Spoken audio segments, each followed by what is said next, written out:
Terima kasih kepada para ketua RW ya yang telah membantu kami di kelurahan. Kemudian berkaitan dengan vaksin, ini perlu juga saya sampaikan karena saya sinergi dengan Pak Kasih Gesos. Memang kegiatan vaksin ini saya sebagai sekal yang sebagai koordinator kegiatan vaksin di tingkat kelurahan. Jadi saya memang agak rewel ya Bapak Ibu ya, Pak RW ya. Mohon maaf kadang-kadang saya ngasih jadwal vaksin itu tiba-tiba. Ya kan, tiba-tiba Pak di RW sekian vaksin besok ya gitu loh. Kadang-kadang Pak RW juga banyak kan ya, mohon maaf kalau dadakan kan nggak siap gitu loh. Jadi untuk data penduduk kita 57.679 jiwa. 57.679 jiwa itu data penduduk kita.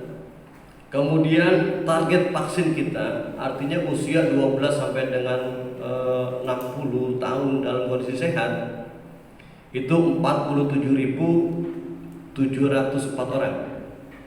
Target vaksin kita itu 47.704 orang.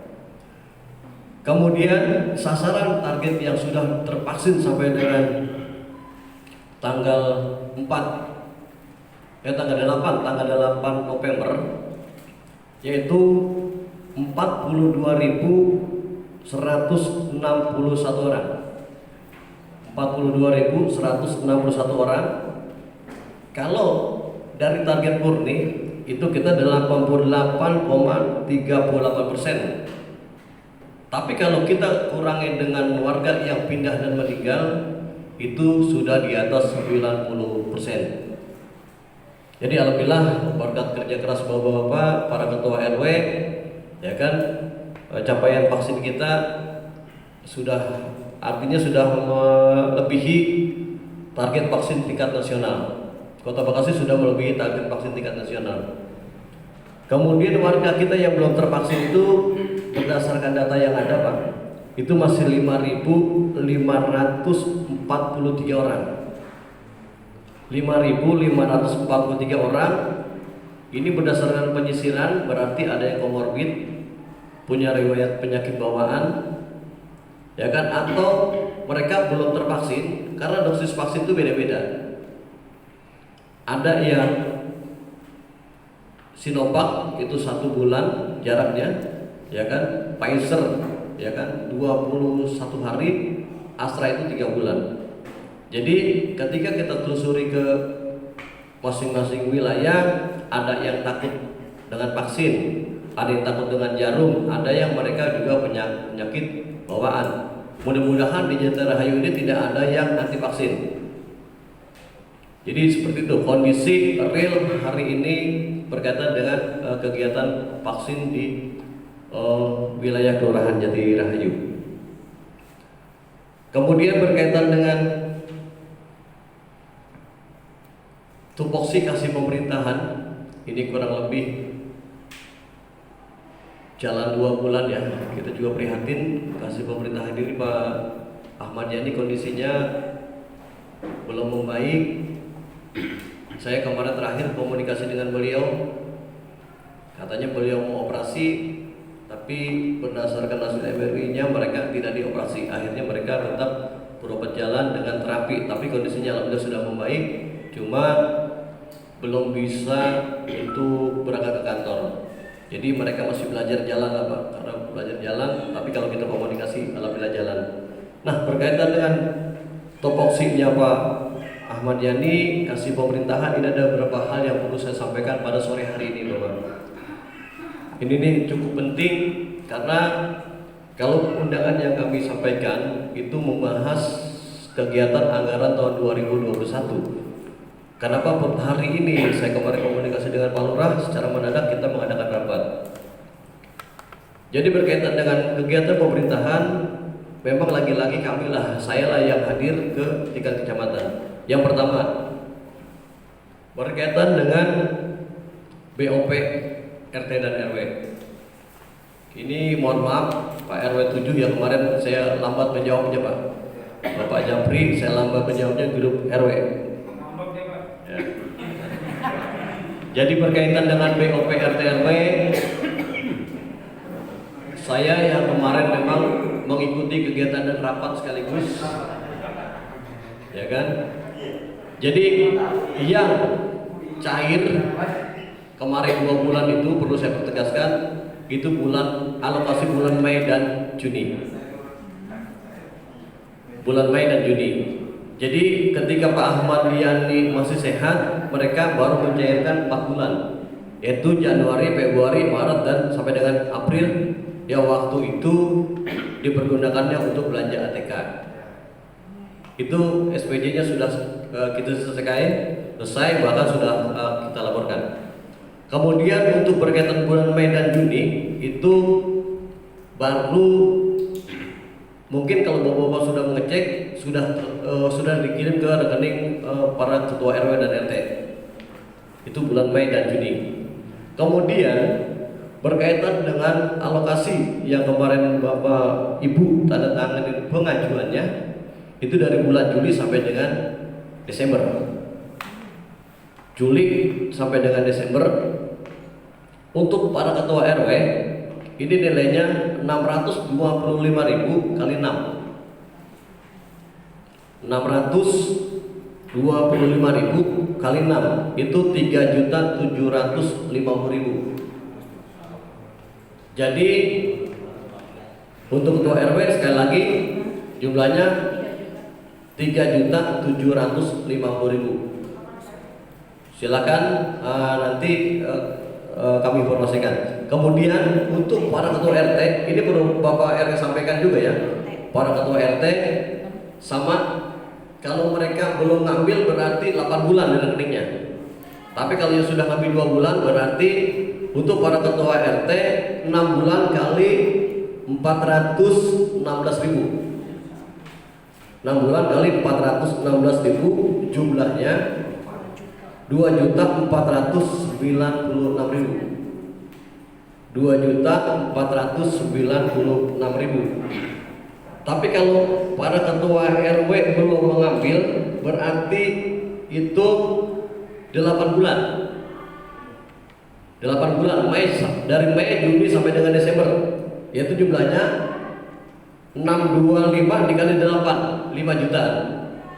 Kalau Bapak para ketua RW nanti dicek di rekeningnya ada 5 juta, berarti itu sampai dengan Desember.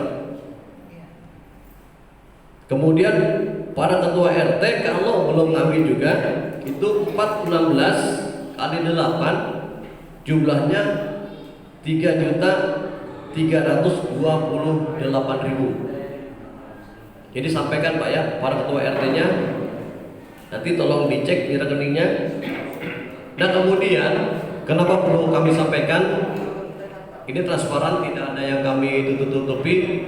Karena kebetulan sayalah yang selalu mewakili kasih pemerintahan untuk rapat berkaitan dengan BOP RT RW. Ini Pak, ceknya ini sudah kami cairkan sudah kami usulkan ke bank itu pada tanggal 5 November. Nih, sudah kami usulkan ke ceknya sudah kami usulkan ke BJB pada tanggal 5 November untuk RT dan RW selama 6 bulan. Jumlahnya 513.066.000. Ini untuk 6 bulan ya, dari Juli sampai dengan Desember. Kenapa kita cairkan di bulan Juli sampai dengan Desember? Karena sesuai dengan arahan dari BPKAD Kota Bekasi untuk kegiatan berkaitan dengan BOP RT RW dan Posyandu serta PKK itu harus sudah tercairkan, diusulkan sampai dengan tanggal 10 November. Jadi sampai dengan 10 November kita harus sudah mencairkan.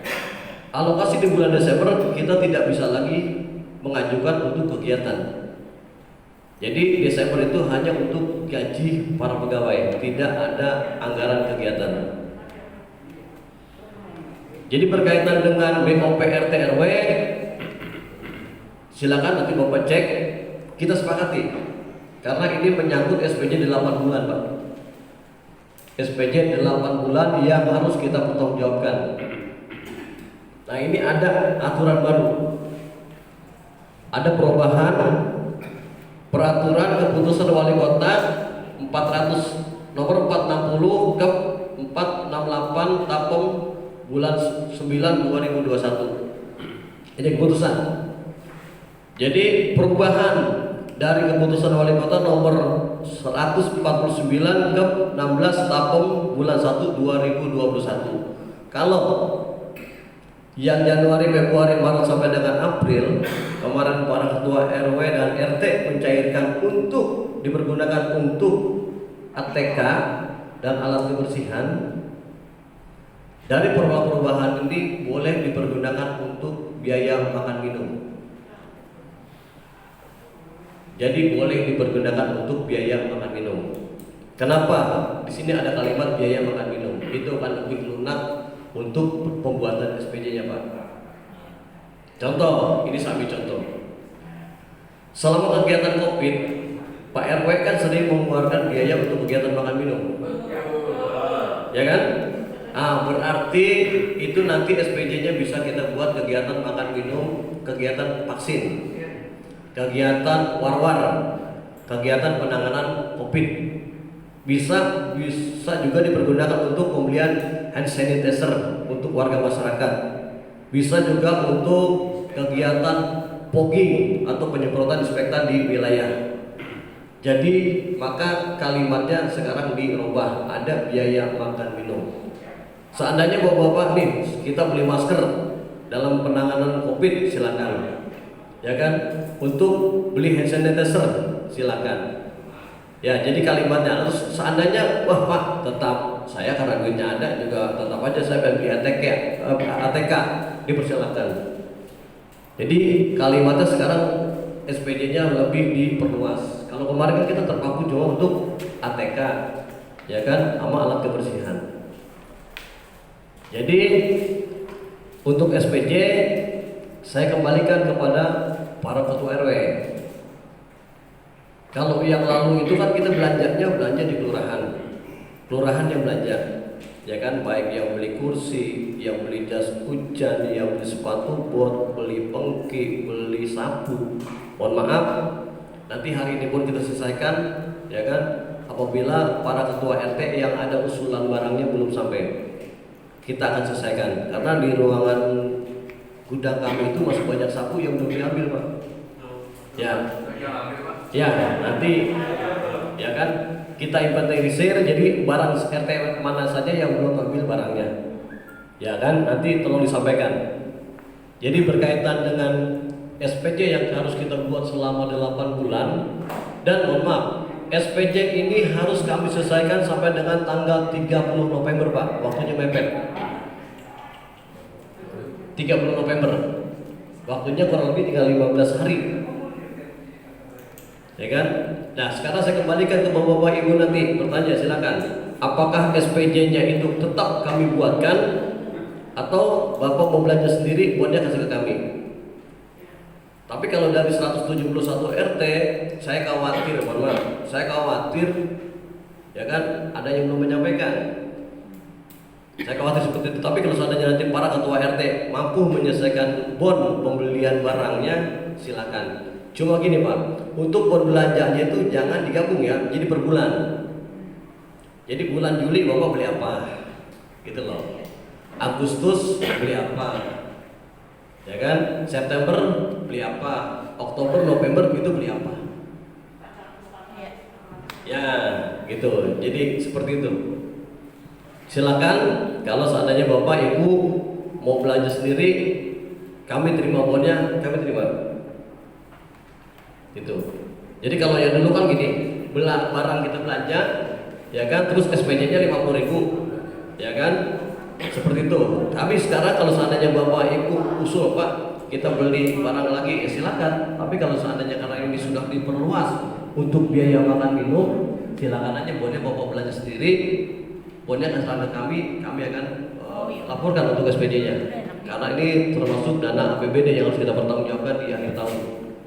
Jangan sampai nanti jadi temuan untuk Kelurahan Jatirahayu. Kenapa? Ketika kami tidak bisa menyelesaikan SPJ ini di akhir tahun, ya kan, mohon maaf, Kota Bekasi ini 6 tahun berturut-turut mendapat WTP, wajar tanpa pengecualian berkaitan dengan keuangan. ya kan? Saya berharap predikat itu tetap kita pertahankan. Jadi nanti saya kembalikan ke forum, silakan para ketua RW-nya maunya seperti bagaimana.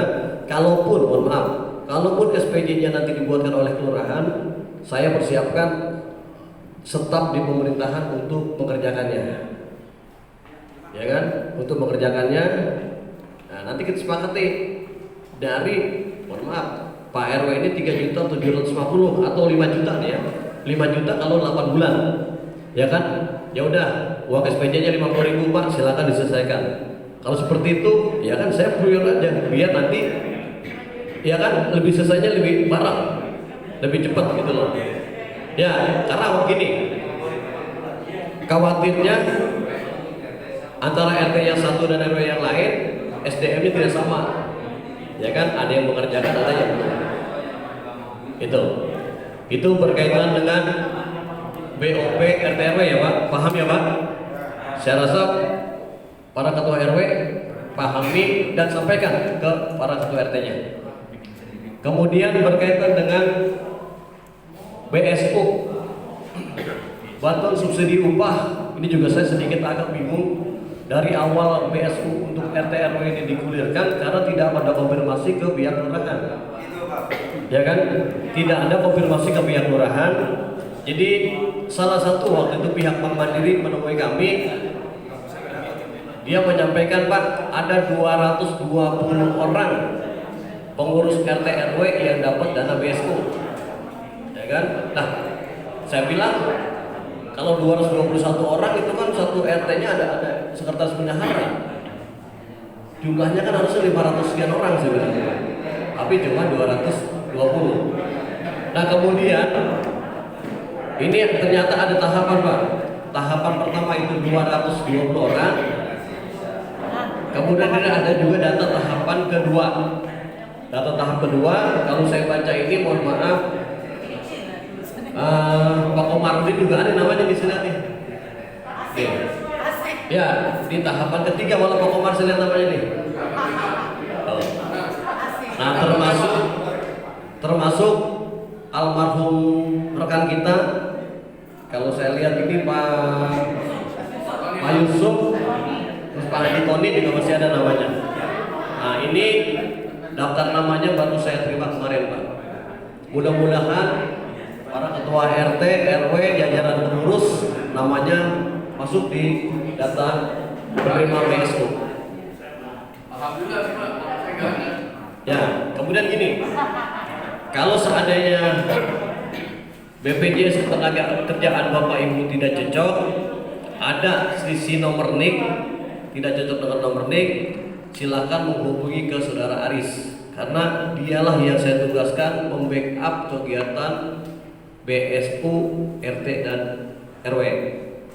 Jadi kalau saya Pak RW nggak mungkin ke kantor saya sendiri, jujur. Ya kan, saya tugaskan anak-anak setapem untuk meng-cross-check, ya kan, berkaitan dengan nomor NIK yang tidak cocok antara KTP dengan di BPJS, ya kan, atau di daftar nama yang ada di rekening bank. Silakan itu menghubungi Saudara Haris ya, staf pemerintahan. Kemudian yang selanjutnya ini berkaitan dengan pelayanan mencetak KTP elektronik, ya kan? Ini suratnya baru kami terima.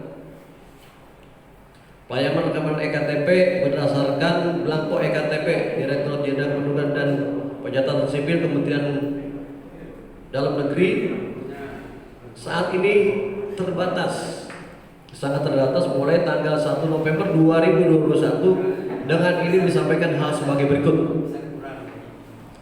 Yang pertama, pelayanan administrasi kependudukan yang meliputi 23 jenis output dokumen tetap berjalan seperti biasanya.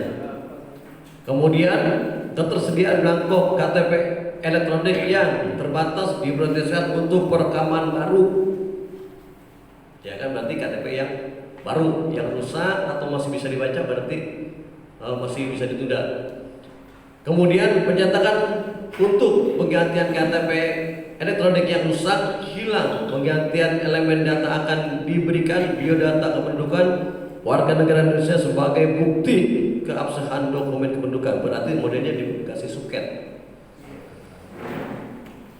Keempat, pencetakan dokumen biodata kependudukan dilaksanakan di kantor kecamatan, mall pelayanan publik, dan gerai pelayanan publik. Berarti nanti kalau seandainya ada yang butuh, Bapak Ibu warganya ya, silakan aja diarahkan ke kecamatan atau mall pelayanan publik yang ada di Pondok Gede. Online Pak, disuruh online. Ya, sehubungan dengan hal poin 1 sampai dengan 4 agar ya kan para lurah menginformasikan kepada para ketua RW juga menginformasikan kepada RT dan warga masyarakat berkaitan dengan KTP kondisi saat ini. Kemudian yang selanjutnya berkaitan dengan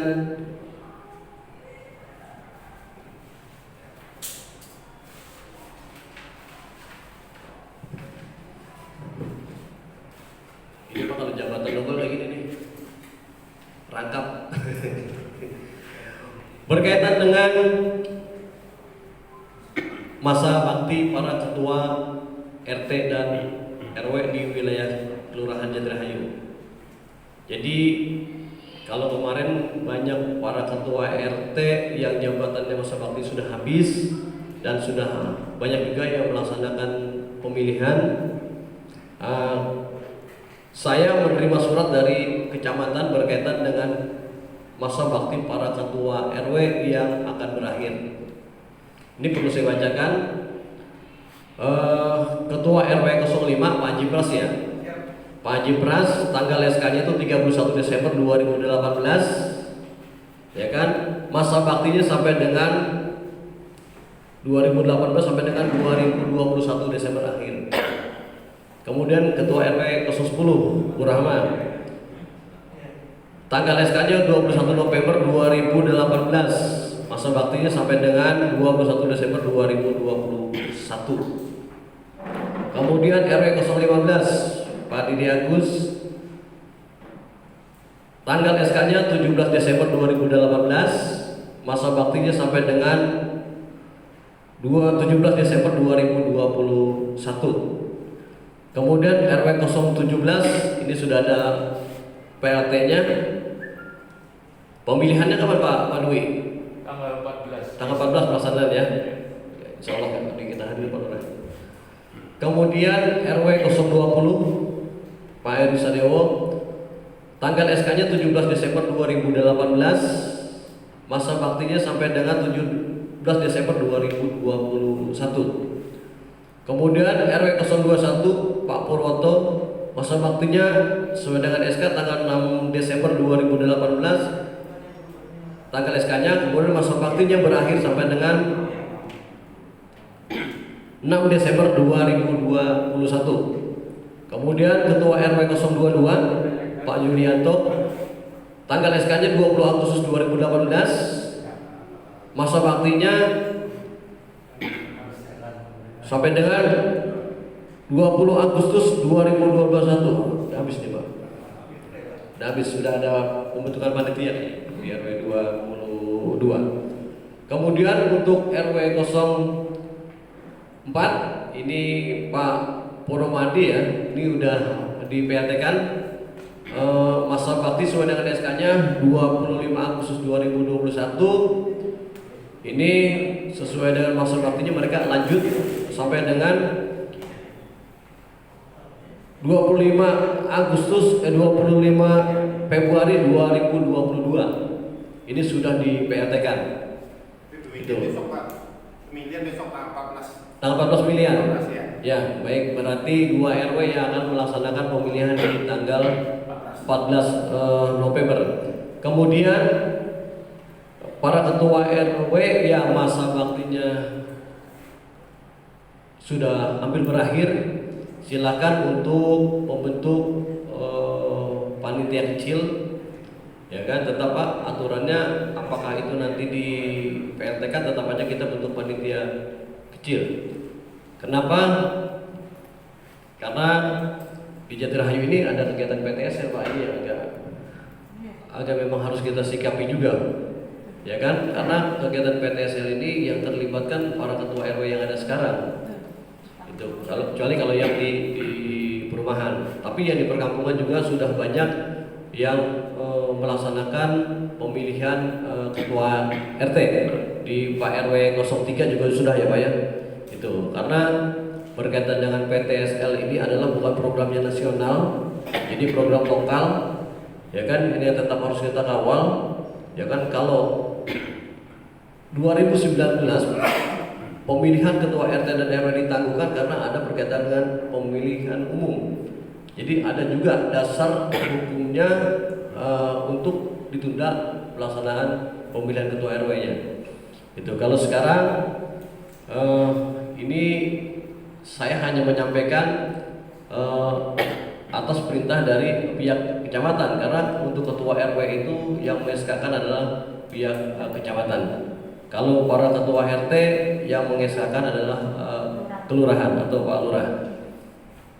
Itu berkaitan dengan masa bakti para ketua RW, ada 8 RW yang masa baktinya hampir berakhir di tahun 2021. Itu mungkin yang dapat saya sampaikan berkaitan dengan tupoksi kasih pemerintahan.